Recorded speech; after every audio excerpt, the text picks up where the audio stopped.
Hey guys, welcome to Skip a Surf Review. I'm Yuri Tsedenov, and today I'm going to review 7.2 Album Plasmic. This board made me really impressed just for one reason, and I'm just gonna show you which one. I don't know if you can see, it's just this double barrel concave channel. It's one of the main features of this board.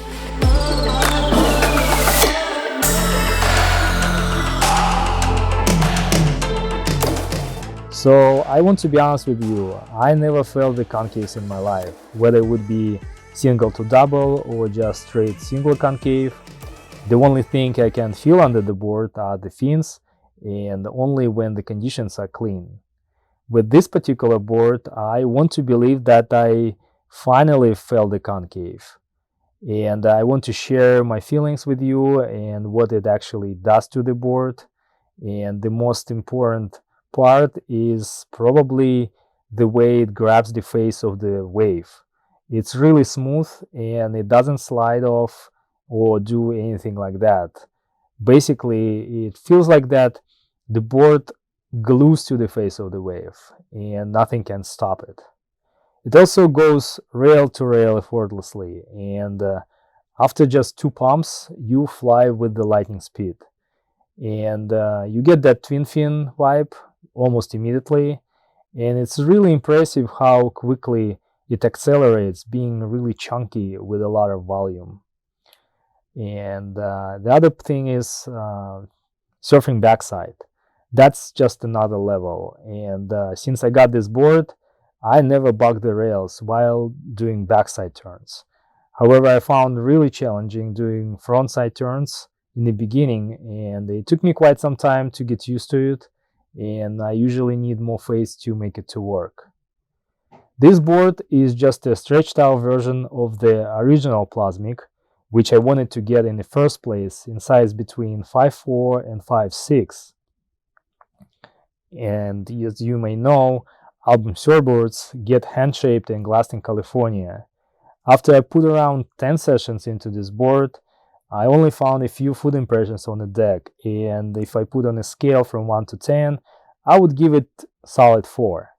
The concept of the original Plasmic is to pack a lot of foam into a small package. So Matt Parker did everything what he can to make this particular board very chunky and fun. If you're not familiar with Matt Parker, he is a designer, shaper, and owner of Album surfboards.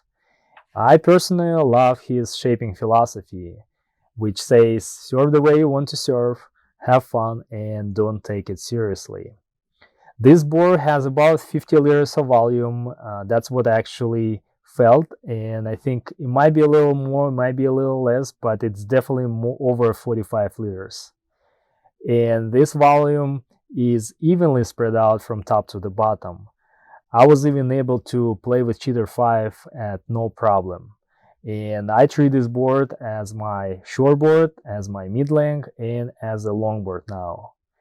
Has a mellow diamond tail, really flat deck, and low entry rocker. It's a twin fin, which I find to work perfect with Akila Aipa twin fin set.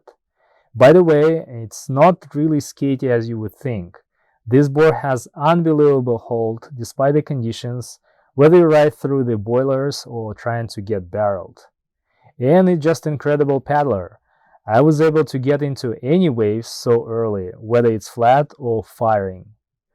Unfortunately, I found it really challenging to dive through the whitewater from the waves reaching more than 3 feet. It's nearly impossible, and I usually give up and just wait for the lull between sets, and then I get out. Unless you surf the point break where you have a nice channel, then you can get out to the lineup really easy. The rails are really boxy, and when I got this board, I instantly lowered my expectations for performance, except the wave count, which can get ridiculously high. The last thing I wanted to talk is a tail release, and this is something that I would never expect from a mid-length. I most experienced that going backside, and it's so cool to get this feeling without hopping on a high-performance shortboard. And to get the best results, I would suggest to get a little bit bigger wave, preferably 3 foot and plus. I would recommend this board from beginners up to pro level surfers. If I would get this board in shorter size with less volume, I don't think I would hit all the boxes in terms of wave range and conditions. So I'm going to keep this board as long as I can, and it's definitely a keeper in my quiver. Hey guys, thank you so much for watching. If you like this episode, hit the like button, subscribe button, notification bell to not miss the next episode. Drop the comments below, let me know what you think, and also feel free to add me on Instagram. Thank you again for your support and your time to watch this episode. Until next time, goodbye.